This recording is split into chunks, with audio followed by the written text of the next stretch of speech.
Bonjour à tous et à tous, bonjour à tous les suiveurs et à tous les inconditionnels de Grégoire Omnisport doomu Gaynde Ndiaye warul tiit warul ragal mais actuellement war nañoo tiit war nañoo ragal surtout pour sunu Gaynde Ndiaye yi surtout pour Aliou Cissé parce que on est à un mois du match face à la Guinée-Bissau mais gis nañ ne am na suñu cadre yi nga xamante ne actuellement ils ne sont pas en forme ñenn dañoo blessé ñenn ñi ils sont en convalescence c'est-à-dire dañoo blessé mais wéraguñ carrément pour reprendre la compétition ñenn ñi wóoru leen ne ils vont revenir compétitif d'ici le 23 mars donc c'est le cas de Idrissa Gana Gueye donc Gana Gueye mi xam ne am na 2 blessures yu ko xaw freiné gis nañ prestation bi face à Dortmund donc Gana Gueye n'est pas très en forme et qu'il sera assez en forme pour tenir sa place face à la Guinée-Bissau donc ça aussi c'est une chose à revoir parce que Gana Gueye doit vite se reprendre avant la Guinée-Bissau parce qu'actuellement on a besoin d'un grand Gana Gueye pour battre la Guinée-Bissau mais performance bi mu def face à Dortmund il doit l'effacer et assurer la marche retour avant de venir en équipe nationale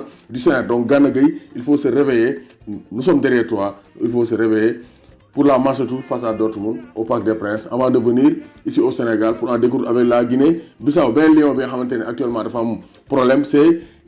Kalidou Koulibaly donc retour manqué parce qu'il était blessé depuis le 14 décembre retour manqué face à Lecce il n'a pas convaincu Gattuso actuellement il est écarté ñu naan dafa grippe dafa blessé donc il faut un entraînement spécial pour mu ñëwaat en forme en tout cas Koulibaly il n'est pas encore de retour sur les pelouses et il est forfait face à Brescia durant ce week-end donc Koulibaly aussi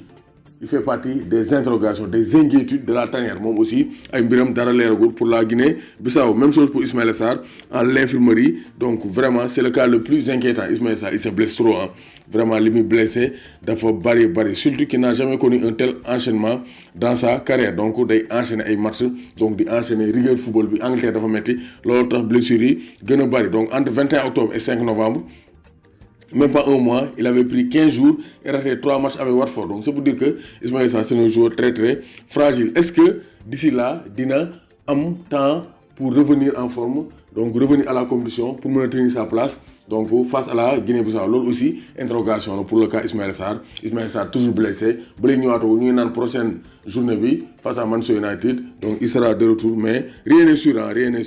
avec Ismaïla Sarr est-ce que dina amaat rythme d'ici la Guinée-Bissau en tout cas plusieurs interrogations pour le cas Ismaïla Sarr benn cas bi c'est Krépin Diatta aussi mu ngi commencé jaaxal parce que Krépin Diatta dafa entraîné ba ne ñàbb donc ñu lekk ci ñànkatang mais Krépin Diatta daanoon blessé lu bari mais temps il se blesse trop début janvier il s'était blessé ñëwaat na enchaîné match yi rechute blessure aux adducteurs donc il est touché aux adducteurs nous ne savons pas encore combien de temps il sera indisponible donc Krépin Diatta aussi sa participation pour le match face à la Guinée-Bissau est menacée donc 4 jours yooyu ils ont des problèmes Gana Gueye moom méforme moo gën a jàpp il n'est pas trop en forme donc il doit se reprendre Koulibaly entre blessure et méforme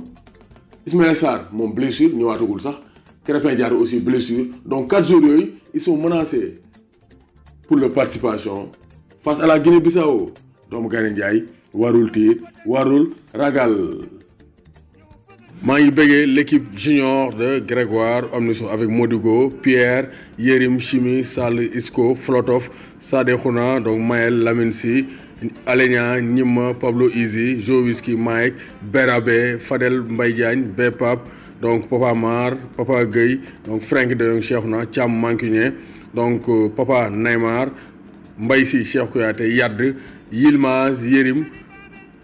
sans oublier le grand consultant et le capitaine de l'équipe Pape Laye Camara maa leen di béggee di leen béggee